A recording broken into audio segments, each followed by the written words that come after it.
Samajwadi party India गठबंधन के प्रत्याशी डॉक्टर महेंद्र नागर आज बिलासपुर कस्बा पहुंचे और उन्होंने डोर टू डोर जनसंपर्क किया। इस मौके पर नदीम सलमानी और सदाकत खान के निवास पर उनका जोरदार स्वागत भी किया गया। इस मौके पर देखें क्या बोले डॉक्टर महेंद्र नागर जी और विकास जतन प्रधान जी।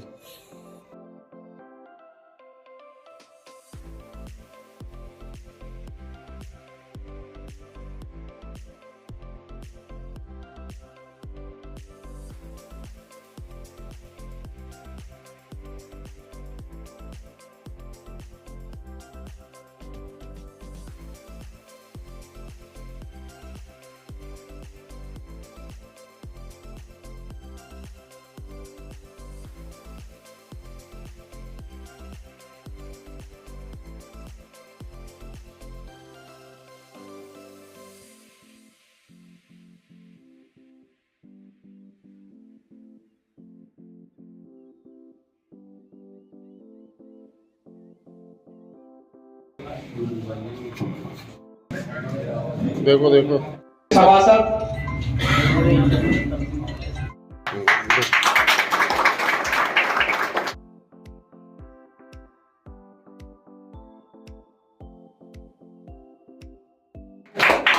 देखो इधर देखो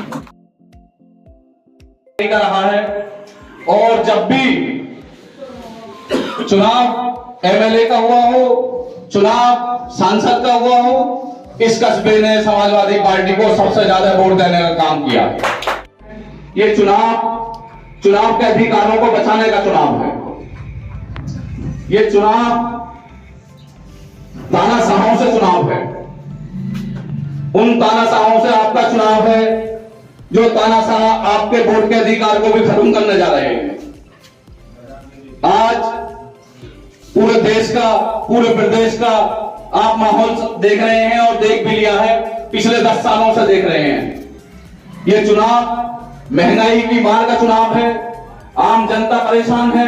आम जनता की परेशानी का चुनाव है। किसानों की परेशानी का चुनाव है।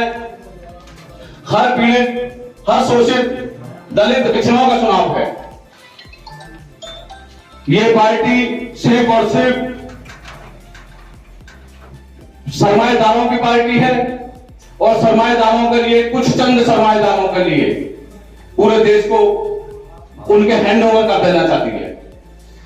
ये उनसे बचाने का चुनाव है। प्रत्याशी कांग्रेस और समाजवादी के नेता आदरणीय डॉक्टर महेंद्र नागर जी आपके बीच में आए हैं। समय कम है, आज का और कल का ही समय है।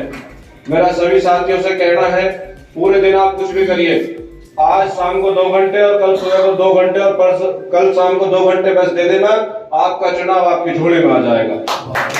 हमने तो 10-12 हॉस्पिटल बना लिए, लेकिन उसको सरकारी हॉस्पिटलें बनाने चाहिए थी 10-12, जिससे कि आपका और हमारा, पहले तो मैं चाहता हूं कोई बीमारी ना हो, और बीमार होता है तो उसके बाद आपको और हमारा इलाज होना चाहिए, फ्री में इलाज होना चाहिए था। यहाँ सर लोग हैं जो भाई से भाई को लड़ा है, जो हजारों साल से हम एक साथ रह रहे थे, उनमें दरार पैदा करने की कोशिश कर रहे हैं, लेकिन इन्हें हम सफल नहीं होने देंगे। जैसे ही आप इंडिया गठबंधन की सरकार आएगी, जो चीजें इन्होंने गलत की हैं उनको हम हटाने का काम करेंगे। जो जमानत प्रक्रिया इन्होंने इतनी डिफिकल्ट बना दी है, इतनी क्लिष्ट बना दी है कि लोग जमानत नहीं पा पाते, तो जमानत का भी हम ऐसा कानून लाएंगे कि आदमी को जमानत आसानी से मिल सके। जो लोग प्रधानमंत्री बौखला गए कल से और सोचे बौखला गए, जब पहला फेज का चुनाव हुआ तो इंडिया गठबंधन उस पर जीत रहा, और प्रधानमंत्री कल भी कुछ जरूर बोले थे, परसों भी बोल रहे थे, और अपनी उस औकात पे आगे जो कि प्रधानमंत्री को नहीं आना चाहिए। वो कह रहे थे राजस्थान में कि कांग्रेस इंडिया गठबंधन आपकी सारी संपत्ति को ज्यादा बचने वालों को दे देंगे। कह रहे अलीगढ़ में ये मंगलसूत्र आपकी बेटियों के हम लुटवा देंगे, और कल भी उन्होंने एक बहुत ही गलत भाषा का इस्तेमाल किया है कि ये कांग्रेसी इस देश को एकता में प्रॉब्लम करेंगे। और एकता में प्रॉब्लम आप करोगे, हम करेंगे। हमने तो देश एक रखा, देश 60-70 साल से चल रहा है, कभी कोई आंतरिक मामले झगड़े नहीं हुए। और इन्होंने उंगली उठा उठा के कहते हैं, आपने देखा है ये टोपी वाले बोलते हैं ये प्रधानमंत्री को धोखा देता। अब तो लाल टोपी को भी कहने लगे ये लाल टोपी वाले सब गुंडे, ऐसी बात करते हैं आप। अब उनकी बात समझते हैं, सब करते हैं। इन्होंने किया क्या है? सिर्फ जुमलेबाजी की, जुमलेबाजी।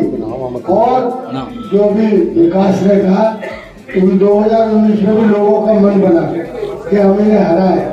उन्होंने पुलवामा कांड करा, हम ये पूछना चाहते हैं कि अमृतसर वहाँ पहुंचा कैसे, हाई सिक्योरिटी जोन में अमृतसर पहुंचा कैसे। अब दोबारा भी मैं आपसे प्रार्थना करूंगा कि बिल्कुल शांत और गंभीर रहे और उनके बहकावे में, उकसावे में न आए, ये झूठी खबरें फैलाए। एक खुशखबरी आप लोगों के लिए है कि उनका आरएसएस बड़ा ही सपोर्टर ग्रुप है। आरएसएस ने परसों से कहना शुरू कर दिया है कि ये लोग संविधान को तोड़ देंगे, ये लोग लोकतंत्र को खत्म कर देंगे। आप सब लोग एक होकर इंडिया गठबंधन को चुनाएं, जिससे भारत का लोकतंत्र, बाबा साहब अम्बेडकर का लोकतंत्र सुरक्षित रह सके। तो हमें लोकतंत्र बचाना है, अपने देश को बचाना है, बेरोजगारी को दूर करना है और किसानों की समस्या दूर करनी है। और जो बाकी चीजें हैं, ये तो जो आप बटन दबा के हमें सांसद बना देंगे, वो तो बाद में बैठ के बात कर लेंगे। आपको कभी ये दिक्कत नहीं आएगी कि हमारा सांसद ये आता ही नहीं। मैं बहुत जगह गया हूँ, सबने कहा जी सांसद तो हमने आगे देखा ही, कभी आते ही नहीं। जो गांव गोद रख रहे हैं उन्होंने कोई विकास नहीं किया। आप बिलासपुर से तो मैं बहुत दिन से जुड़ा हूँ, तो मुझे सारी समस्या भी पता है। एक और बात है कि जहाँ 9 यूनिवर्सिटी प्राइवेट, सरकारी एक, स्कूल कॉलेज प्राइवेट तो बहुत है लेकिन सरकारी नहीं है। इस तरफ भी हम काम करेंगे। शिक्षा स्वास्थ्य के बारे में हम आगे बढ़ के काम करेंगे, जिससे गरीब और हमारे जो बच्चे हैं यहाँ के, वो अच्छी शिक्षा प्राप्त करें और आगे बढ़ सके। एक और इन्होंने गलत काम किया, सारी सरकारी संपत्तियां जो कांग्रेस लोगों ने जोड़ी उन्हें लोग बेच रहे हैं। रेलवे प्राइवेट कर दी, बैंकिंग प्राइवेट कर रहे हैं, स्टील फैक्ट्री बहुत प्राइवेट कर दी, हवाई अड्डे बेच दिए। तो ये बचेगा क्या इस देश में? इनको हटाना ही पड़ेगा। आप मन बनाइए, इन्हें हटाइए। 26 तारीख को 1 नंबर पे निशान है साइकिल का, उसे दबाइए और साइकिल में उतनी तेजी से साइकिल निकले संसद भवन, और आप हम फिर बैठ के जश्न मनाएंगे। धन्यवाद।